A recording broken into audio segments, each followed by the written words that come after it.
And right now, it is a pleasure because I have a guest in the studio joining me today. The CEO of IDenfy, Domantas Čiuldė, is with me here today. Domantas, good to see you. A germ-free hello. And so you were listening to the panel. I saw you were kind of attentive, standing in front of the screen. Could you share a little bit more, maybe reflections on what has been said, and maybe there's something you'd like to add? Yeah. So firstly, I would like to say thank you for the great discussion. Actually, all great topics was already discussed. Yeah. I don't see what I can add on the top of that, but I guess I can a little bit elaborate more on the know your customer process, what the challenges we currently seeing in the market.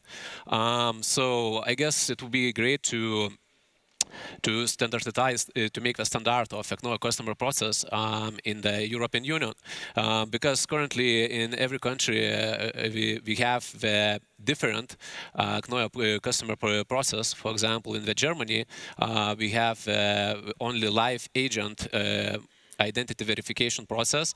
For example, in the United Kingdom, we have only photo verification process. That means you can verify your customers doing sending the image of your passport through the email.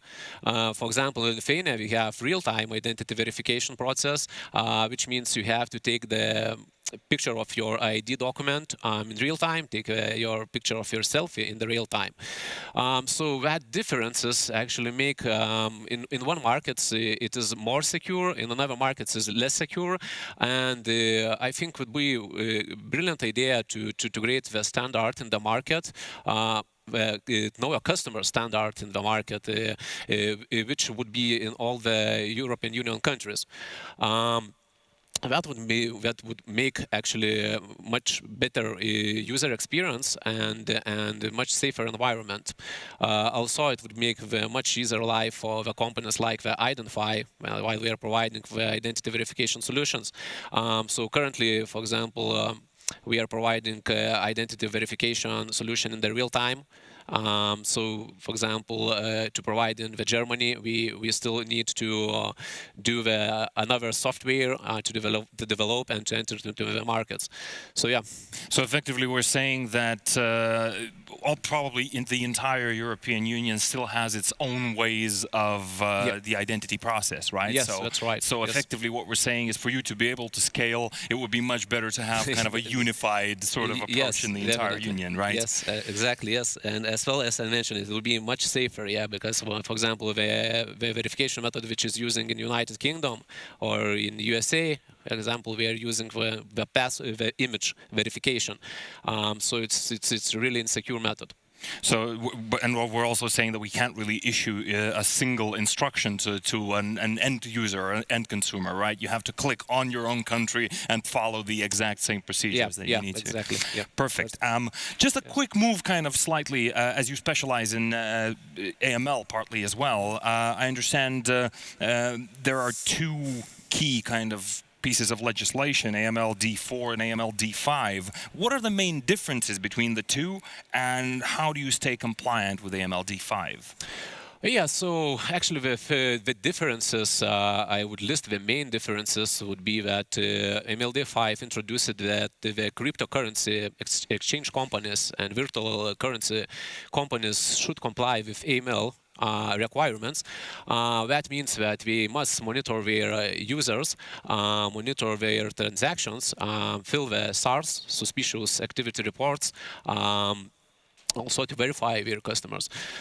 So yeah, so to comply with AML D5, it's actually, as I said, you have to monitor the users, monitor their transactions, spot the suspicious transactions, monitor the politically exposed persons and sanctions lists. So do that. Recommendation to do that is per every transaction. So if a customer is trying to top up their account or to transfer money to the friend, yes, so the recommendation is to do the political exposed person check and sanctioned person check per every transaction. Also, not mentioned that a customer process is necessary, so you must verify your customers. So yeah, so completing these steps, it's actually enough to comply with AML D5. And are we saying that AMLD5 is actually a kind of segue on to a kind of better approach than we used to have? Sorry, can you? So yeah, just kind of in the general kind of view of the AMLD5, is it? Do companies find it more difficult to comply with it? I guess it is maybe not difficult to comply with. It is really similar AMLD5 to AMLD4. As I said, the main difference is maybe it's that the cryptocurrencies has to be is forced to comply with it. Also, the transaction amounts was reduced. On MLD5, you must perform the ML check on €250 per transaction. On MLD5, the amount was reduced to 150. If you do the online transaction, so you must verify the customer if you do the €50 transaction. So yeah, so it's not very big changes. Super difficult, right? Okay, understood. So Lithuania Financial Crime Investigation Institution from remote identity verification recommendations has officially removed the requirement to take photos of the passport cover. Do you think that was a good idea? Yeah, definitely. I think it was a good idea. We also have the discussion with FNTT about this requirement because we followed this requirement maybe more than a year, and then we detected that the users do not understand clearly what we have to make the photo of, and in most cases we were taking the photo of a visa page or we take the photo of a main passport page, and in such verifications even the verification was legit, everything was all right, but we must to decline such verifications to comply with FFNTT requirements.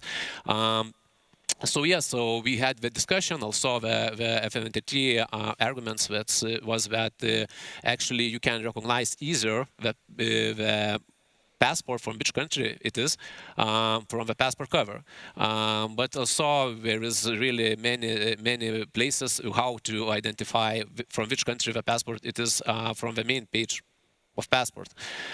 So yeah, so I think it was too much additional requirement and just to additional click for the users. We know that additional clicks right now for the users is something that everybody strives to eliminate. Yeah, right? Exactly. So it was a great idea to remove it. Understood. And then what are the main reasons why remote identity verification fails, and what are the main challenges in this area? Could you speak to that a little bit? Oh, very good question. Actually, I can list maybe 3 main reasons why identity verification fails. So the first one, I think, would be that the user is still using the old computers with low quality cameras. What drives to actually when we make photos of their ID documents and of their faces, so we cannot see the security features, we cannot see the information in the document quite good. So in such cases, we must decline the verification. In second maybe place, I would list that human error, I think, because most of people when they're doing verification, we just sometimes we place the finger on their name or surname or on their passport photo, and we cannot extract the main information, and that also drives to the decline in verification.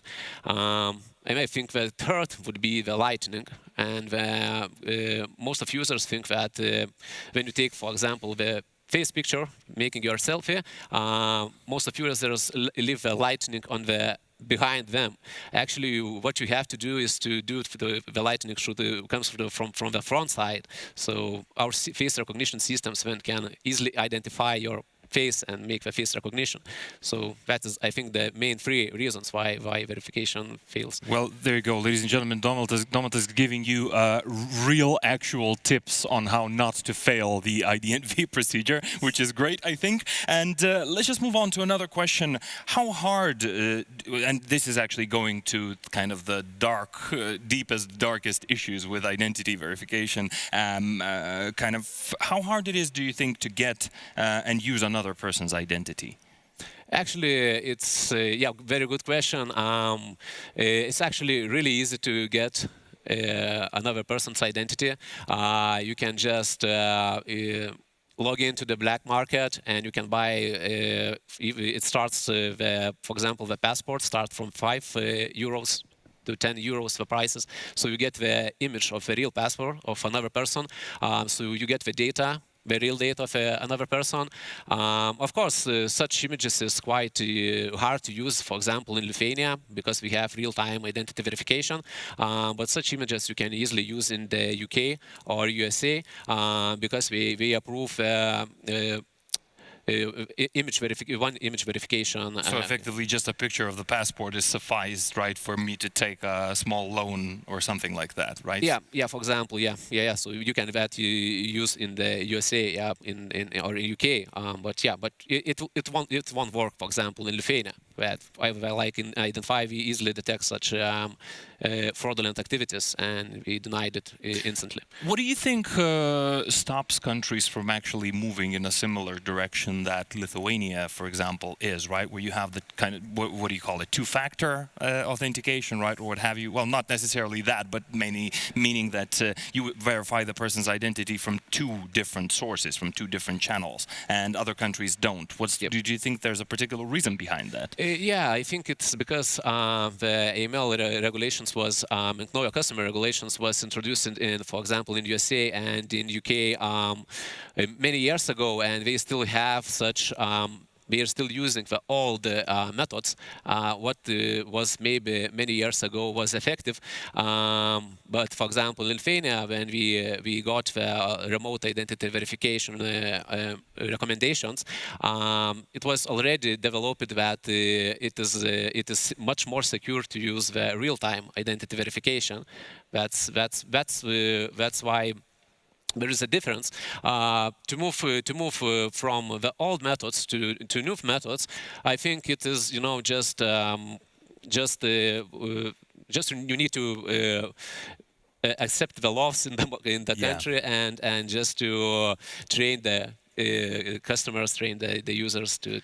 So effectively, what we're saying is that legislation sometimes struggles to keep up with the progress of technology, right? Technology moves much faster than the legislation, because it's difficult. It's a part of long deliberations, and it requires a lot of people to get on board. Whereas small companies can develop something really quickly, and that's probably where the fruit of their labor is being used by fraudsters and fraudulent activity seekers. Yes, right? Exactly. Yeah. So, if we specifically turn to fintech, how do fraudsters, do you think, attack fintech companies? What are the most popular methods? I think the most popular method is when the fraudsters gain the access to the credit cards, stolen credit cards, and also it is quite easy method to get it in the black market. Credit cards which doesn't have, for example, verified by Visa and 3D MasterCard secure codes cost from €1 to €10. So we buy that credit cards, and we are targeting fintech companies, e-wallets, payment companies, where you can top up your account with a stolen credit card, and, for example, transfer the funds to your friend in the same account. For example, in Revolut, Yeah. we can just top up and try to transfer, and for example, we try to cash out the money from ATM or to buy some goods. So I think it's the most popular method and the easiest one. But in these cases, identity verification is actually stopping such fraudulent activities quite well. And right now in the market, identity verification is the #1 tool to combat with fraudsters. And for a final question, how can fintechs partner up with IDenfy to help them out with and avoid any kind of fraudulent activity? Oh, just drop in our website and just drop us a message. We are open just every day to consult you and to find the best solution for you. Thank you.